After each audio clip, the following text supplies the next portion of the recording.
History is full of surprises, but few families have delivered more unexpected twists than the Habsburgs. For centuries, this dynasty held immense power across Europe, their reach stretching from sun-drenched Spain to the cold plains of Austria. You might picture them as stuffy monarchs trapped in stiff portraits, but beneath the powdered wigs and elaborate robes, some truly wild stories unfold. We are talking about individuals who faced impossible odds, defied expectations, or simply did things no one saw coming. Get ready to dive into the lives of 6 Habsburgs who weren't your typical heroes, yet changed the world in their own captivating ways. Number 6. Maria Theresa. The woman who refused to back down. Imagine a young woman just 23 years old, heavily pregnant, and facing a nightmare. That was Maria Theresa of Austria. In 1740, her father, Emperor Charles VI, had just died, and almost every major power in Europe decided this was their golden opportunity. They scoffed at the idea of a woman ruling the vast Habsburg lands. Bavaria, Prussia, France, Spain, they all smelled weakness and prepared to carve up her inheritance. Her treasury was empty, her army was small, and her advisors were reeling from the shock. It looked like the end of the Habsburg dynasty. Maria Theresa was not raised to rule alone. She had been groomed to be a consort, a mother, a queen beside a king. Her education was good, focusing on languages, history, and the arts, but not the nitty-gritty of military strategy or statecraft. Yet, when the crisis hit, something inside her ignited. The Elector of Bavaria, Charles Albert, was the first to strike, claiming the Habsburg lands for himself, and even getting himself elected Holy Roman Emperor. Frederick the Great of Prussia, a young ambitious king, launched a swift invasion of Silesia, one of Maria Theresa's richest provinces, without even a declaration of war. Maria Theresa refused to crumble. She famously appeared before the Hungarian Diet in Pressburg, dressed in black mourning clothes, carrying her infant son, Joseph. She gave an impassioned speech in Latin, pleading for their loyalty and help. She spoke of the dire threat, not just to her, but to the very fabric of their shared heritage. The Hungarian nobles, usually fiercely independent, were moved. They drew their swords and roared, "Vitam et sanguinem pro nostra regina," which means, "Our lives and blood for our queen." It was a moment of pure, raw defiance, a rallying cry that echoed through history. That rallying cry was more than just words. The Hungarians, despite their past grievances with the Habsburgs, proved fiercely loyal, sending their hussars and pandurs, fierce light cavalry and irregulars into the fray. Maria Theresa, meanwhile, focused on practical matters. She was a quick learner, sharp and determined. She immersed herself in the details of government, poring over documents, meeting with generals, and making tough decisions. She appointed capable men like Prince Wenzel Anton von Kaunitz-Rietberg, a brilliant diplomat, and reformed her military, turning it into a formidable fighting force. She understood that loyalty alone would not win wars. Professional soldiers and a sound economy were essential. The War of the Austrian Succession raged for 8 long years. Maria Theresa lost Silesia to Prussia, a bitter pill she never fully accepted. But she managed to hold on to the vast majority of her lands: Austria, Bohemia, Hungary, and her Italian possessions. She proved to Europe that she was no weak link, but a formidable ruler in her own right. She had fought tooth and nail, not just to survive, but to secure her family's future and the integrity of her empire after the war. Maria Theresa didn't rest. She was a whirlwind of activity, transforming her empire. She reformed the tax system, making sure everyone, even the nobility and clergy, contributed. She modernized the army, establishing military academies, like the Theresian Military Academy, and promoting officers based on merit, not just birth. She also focused on education, creating the University of Innsbruck and improving existing institutions like the University of Vienna. She even founded the first medical school in Vienna, making it a hub for medical research and practice. She was meticulous, sometimes interfering but always driven by a fierce desire to improve her state and the lives of her subjects. Maria Theresa was also a devoted mother, raising 16 children, including the future Emperor Joseph II and the ill-fated Marie Antoinette. She famously balanced her immense duties as empress with her personal life, often working late into the night, then rising early to spend time with her children. Her personal life was as complex as her public one. She grieved deeply for her husband, Francis Stephen, after his death, wearing black for the rest of her life. She had her imperfections, of course. She could be stubborn, prejudiced against Jews and Protestants, and was reluctant to embrace some of the more radical Enlightenment ideas her son Joseph championed. Despite her traditional views, her actions had a profound impact. She not only saved the Habsburg monarchy from collapse, but transformed it into a modern centralized state. She showed the world that a woman could not only rule, but could do so with an iron will, a sharp mind, and a deep love for her people. Her reign was a testament to her sheer determination and her unwavering spirit, making her one of the most unlikely and successful female rulers in European history. She started her reign at rock bottom, universally underestimated, and ended it as one of the most respected and powerful monarchs of her time. Number 5.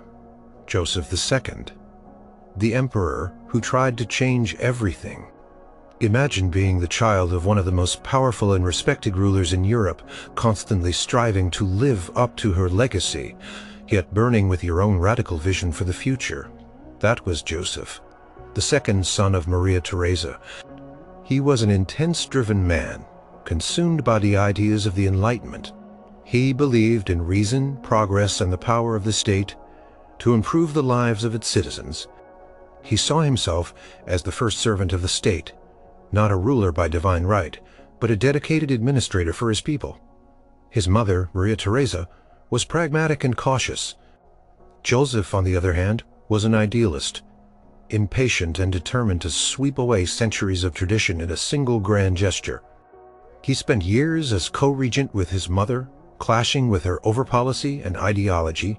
She believed in gradual reform, respecting established customs and institutions. Joseph wanted to tear down everything he saw as inefficient or unjust and rebuild it from the ground up. He once said that if he had to wait for everyone to agree, nothing would ever get done. When Maria Theresa died in 1780, Joseph finally had the power to implement his grand designs. He launched an astonishing wave of reforms, often known as Hochstaphianism, that earned him the nickname the Revolutionary Emperor. Even before the French Revolution, he believed in religious toleration, issuing the Patent of Toleration in 1781, which granted Protestants, Orthodox Christians, and even Jews much greater freedom of worship and civil rights than they had previously enjoyed. He also drastically reduced the power of the Catholic Church, dissolving hundreds of monasteries and convents, seizing their wealth for the state, and using the funds to establish hospitals and schools. He even tried to regulate church services, telling people what hymns they could sing and how many candles they could light.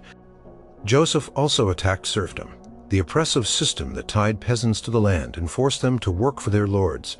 He abolished personal servitude, allowing peasants to marry, move, and pursue trades without their lord's permission.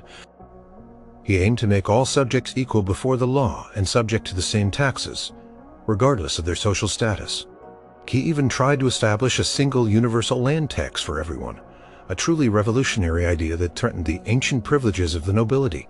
His reforms weren't just about rights, they were about efficiency.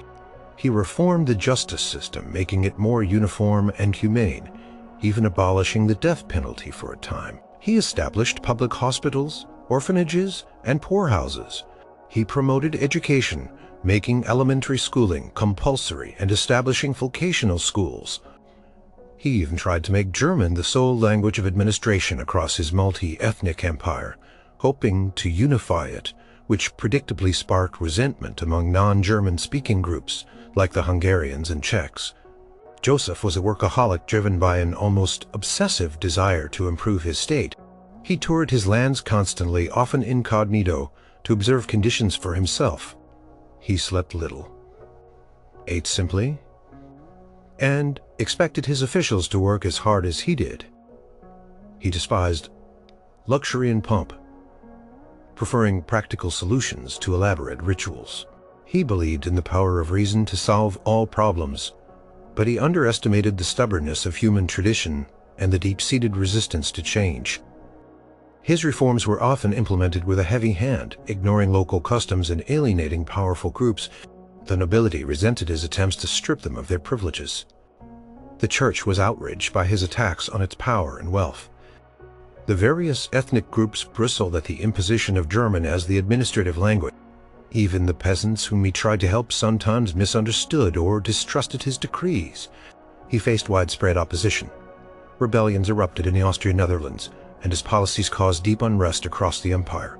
By the end of his life, Joseph was a deeply disillusioned man. Many of his radical reforms were either resisted or simply proved too difficult to implement. On his deathbed in 1790, he famously wrote his own epitaph. "Here lies Joseph II, who failed in all he undertook." This was a harsh self-assessment.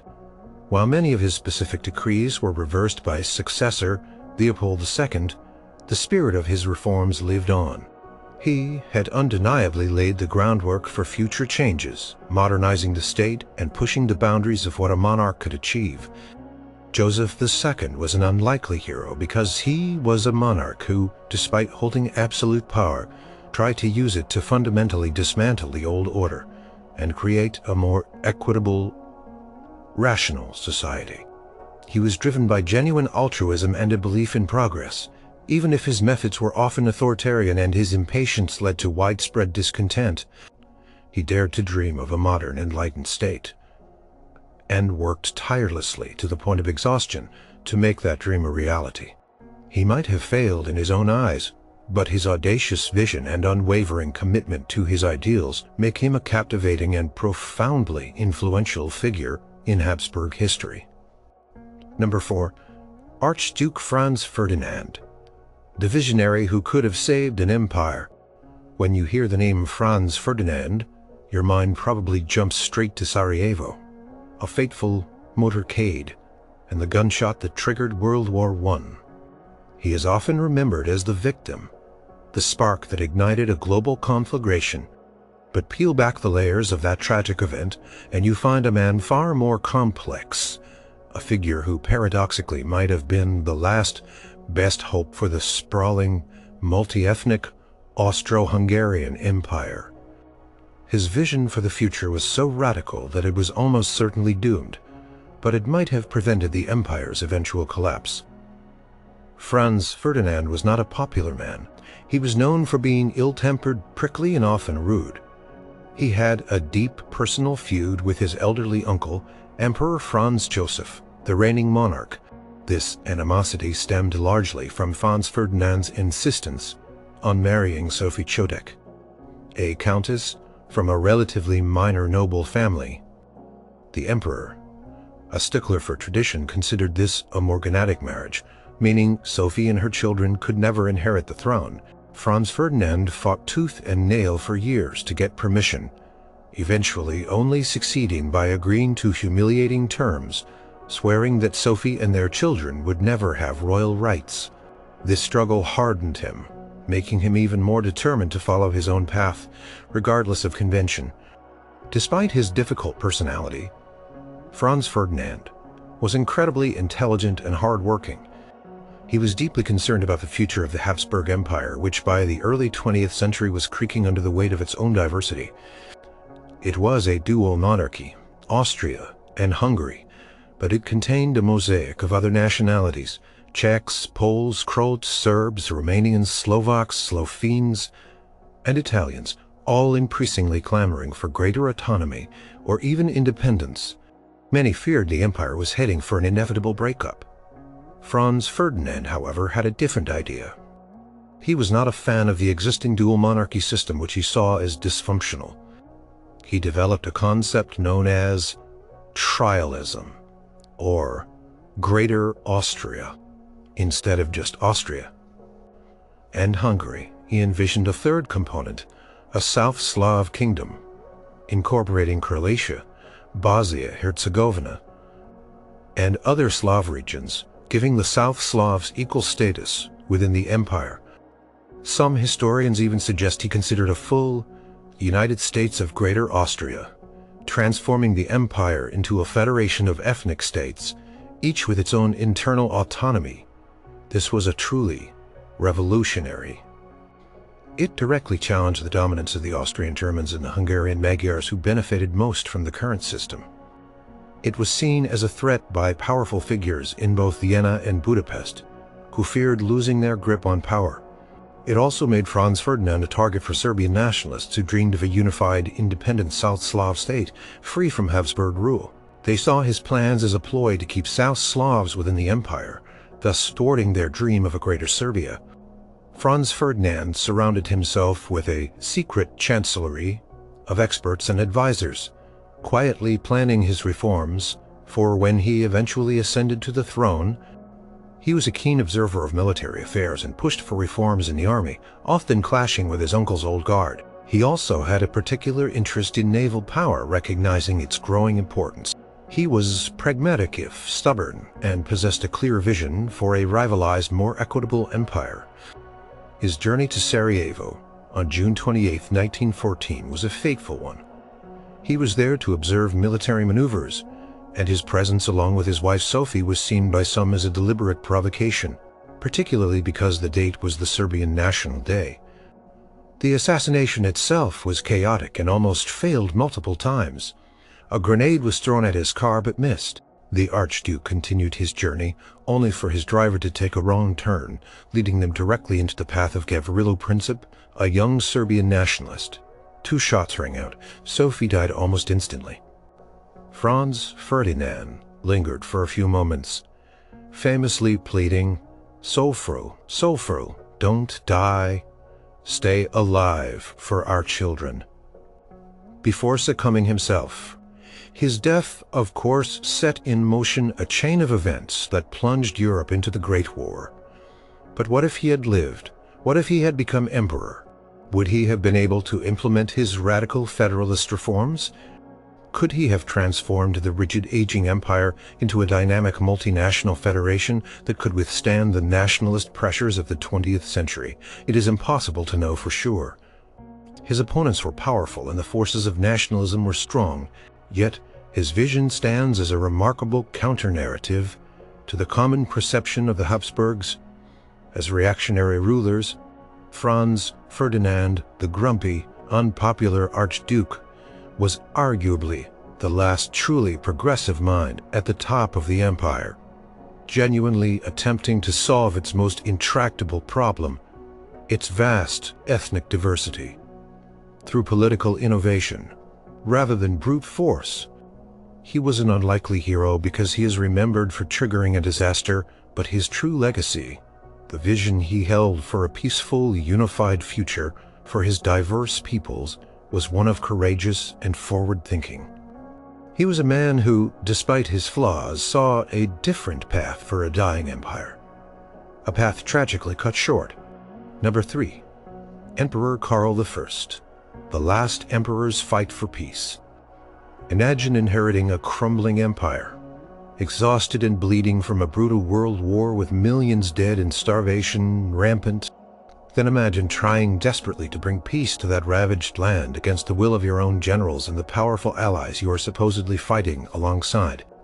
This was the impossible task faced by Emperor Karl I of Austria and King Karl IV of Hungary, the last reigning Habsburg monarch. He ascended to the throne in November 1916 at just 29 years old, in the midst of World War I, and his reign lasted only 2 agonizing years. Karl was not expected to be emperor. He was a quiet, devout man, more interested in his family and his Catholic faith than in the grand game of European power politics. He became heir presumptive only after the suicide of his cousin, Archduke Rudolf, and the assassination of his uncle, Archduke Franz Ferdinand, when his great-uncle, Emperor Franz Joseph, finally died after a reign of 68 years. Karl was thrust into the spotlight, inheriting an empire that was already on its knees. From the moment he took the throne, Karl's primary goal was peace. He saw the suffering of his people, the endless casualties, the economic ruin, and he believed that continuing the war was a moral catastrophe.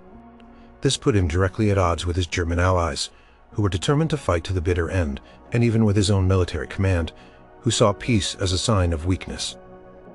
While other leaders spoke of victory, Karl spoke of reconciliation and an end to the bloodshed. In early 1917, Karl initiated secret peace negotiations with the Allies, primarily through his brother-in-law, Prince Sixtus of Bourbon-Parma.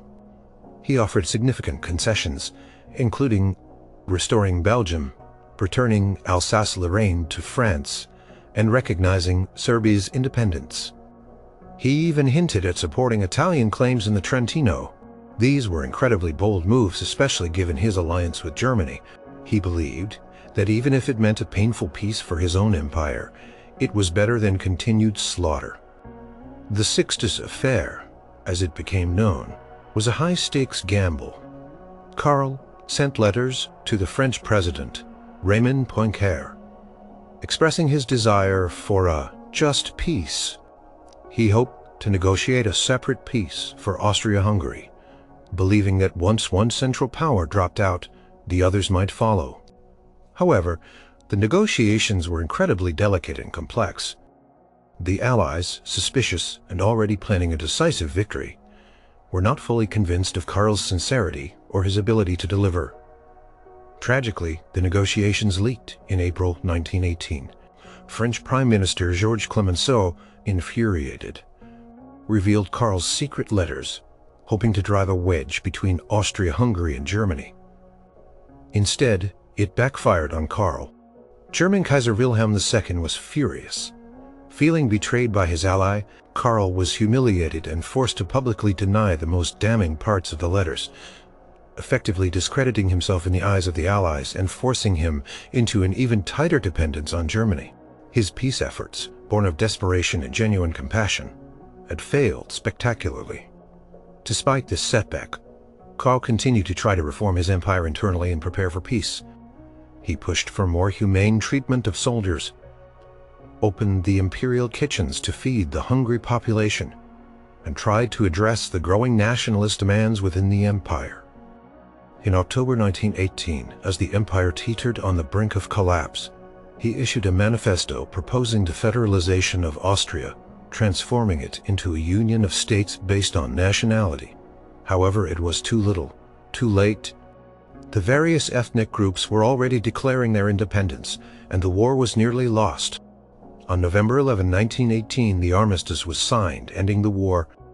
Karl, refusing to formally abdicate, simply issued a proclamation acknowledging that he would relinquish every participation in the administration of the state. He left Vienna with his family, hoping to eventually return, but the old world was gone forever. He made 2 attempts to regain his throne in Hungary in 1921, both of which failed, and he was eventually exiled to the Portuguese island of Madeira. There, he and his wife, Empress Zita, lived in poverty, still hoping for a return that would never come. He died in April 1922 at the age of 34 from pneumonia, leaving behind his 8 young children. Karl I was not a military genius or a political mastermind. He was a young, moral man, thrust into an impossible situation. His greatness lay not in grand victories, but in his unwavering commitment to peace and his deep sense of responsibility for his people. He was the only leader of a major warring power to actively and consistently pursue peace negotiations throughout World War I. His efforts were sincere, costly, and ultimately unsuccessful. In preventing the empire's downfall in Profer, his actions earned him an enduring legacy. In 2004, Pope John Paul II beatified him, a significant step toward sainthood in the Catholic Church, recognizing his virtues, his commitment to peace, and his personal piety in the face of immense suffering. Emperor Karl I was an unlikely hero because he was a monarch who actively worked to end a war that benefited his own power, putting the well-being of his subjects and the moral imperative of peace above all else. He was a king who pursued peace when all around him clamored for war, a truly unique and tragic figure in the annals of royalty. Number 2. Archduke Otto von Habsburg, the emperor who never was a builder of Europe. Imagine being born with one of the most famous and ancient dynastic names in Europe, holding the title of heir to an empire that no longer exists. That was Otto von Habsburg. Born in 1912, he was the eldest son of Emperor Karl I and Empress Zita. For the first 6 years of his life, he was the Crown Prince of Austria-Hungary. Then, in 1918, the empire crumbled. His family was exiled, and his father died young. Otto grew up stateless, wandering across Europe, a living symbol of a vanished era, yet he forged a new, incredibly able path for himself, becoming a passionate advocate for a united Europe and a fierce opponent of totalitarianism. He moved from Switzerland to Madeira, then to Spain and Belgium. He studied at the Catholic University of Leuven, earning a doctorate in political and social sciences. He was deeply educated, fluent in multiple languages, and possessed an encyclopedic knowledge of history and politics. Despite his unusual upbringing, he developed a strong sense of duty, not to a restored monarchy, but to the peoples of Europe. From an early age, Otto became a prominent voice against Nazism. He understood the dangers of fascism and communism long before many others in Europe. He publicly denounced Hitler and his regime, advocating for Austrian independence and neutrality. When the Nazis annexed Austria in 1938, Otto was living in France and was placed on Hitler's personal arrest list. He actively helped thousands of Jews and other refugees escape Austria, using his family connections and diplomatic network to secure visas and safe passage. He even had to flee France himself after the German invasion in 1940, eventually making his way to the United States, where he continued to campaign against the Nazi regime. After World War II, Otto dedicated his life to the idea of a united Europe. He became a leading figure in the Pan-European Union, an organization founded in the 1920s to promote European integration. He believed that a unified Europe was the only way to prevent future wars and to stand strong against the ideological threats of communism from the East. He often argued that the old national borders were artificial, and that Europe shared a common cultural and historical heritage that transcended them. What made Otto so remarkable was his transition from a potential monarch to a dedicated democratic politician and activist. In 1961, he formally renounced all claims to the Austrian throne, a necessary step for him to legally enter Austria and participate in its political life. This was a hugely significant and pragmatic decision, showing his commitment to the future over the past. He embraced the democratic principles of the new Europe, even though his family had once ruled it. In 1979, Otto was elected to the European Parliament as a representative of the conservative Bavarian Christian Social Union Party in Germany. He served for 20 years, becoming one of the most respected and influential members of the parliament. He was known for his vast knowledge, his eloquent speeches, and his tireless work on behalf of human rights, especially for those living under communist regimes in Eastern Europe. He championed the rights of minorities and advocated for the expansion of the European Union to include the former communist bloc countries. One of his most significant, though largely symbolic acts, came in 1989. Otto, along with his Hungarian Pan-European Union colleague, played a key role in organizing the Pan-European Picnic on the Austro-Hungarian border. This event was planned as a peaceful demonstration, opening a border gate between Austria and Hungary. For a few hours, it was a test, a symbolic act of defiance against the Iron Curtain. Unexpectedly, hundreds of East Germans who were vacationing in Hungary saw their chance. When the gate opened, they streamed through, running for freedom, to Austria. This event is widely considered one of the critical moments that led to the fall of the Berlin Wall and the collapse of communism in Eastern Europe. Otto had helped pry open the Iron Curtain with a picnic. Otto von Habsburg remained an active voice in European affairs, well into his 90s. He lived long enough to see his vision of a united democratic Europe, free from the divisions of the Cold War, largely realized. He died in 2011 at the age of 98, a respected elder statesman a bridge between two worlds. Otto von Habsburg was an unlikely hero because he was born to rule an empire that no longer existed, yet he chose not to dwell on the past or pursue nostalgic restoration. Instead, he channeled his heritage, intellect, and moral compass into building a better future for Europe. He was a Habsburg who, rather than reigning over subjects, served as a passionate advocate for their freedom, unity, and human rights. He redefined what it meant to be a Habsburg in the modern age, proving that even a prince of a fallen empire could become a true champion of democracy and peace. Number 1. Maximilian I. The Last Knight, master of strategic marriage. Imagine a ruler who loved the romance of chivalry and grand tournaments, but knew that the true path to power lay not always in the clash of swords, but in the exchange of marriage vows. This was Emperor Maximilian, the first often called the Last Knight. He ruled the Holy Roman Empire from 1493 to 1519, an era of dramatic change, where the old feudal world was slowly giving way to new forms of power. Maximilian, despite his love for medieval pageantry, was a shrewd and forward-thinking monarch who used diplomacy and dynastic marriages to an unprecedented degree, laying the foundation for the vast Habsburg Empire that would dominate Europe for centuries. Maximilian inherited a relatively modest collection of territories. The Habsburgs were influential, but not yet the behemoth they would become. His early life was a whirlwind of political intrigue and military campaigns, but it was his skill in arranging marriages that truly set him apart.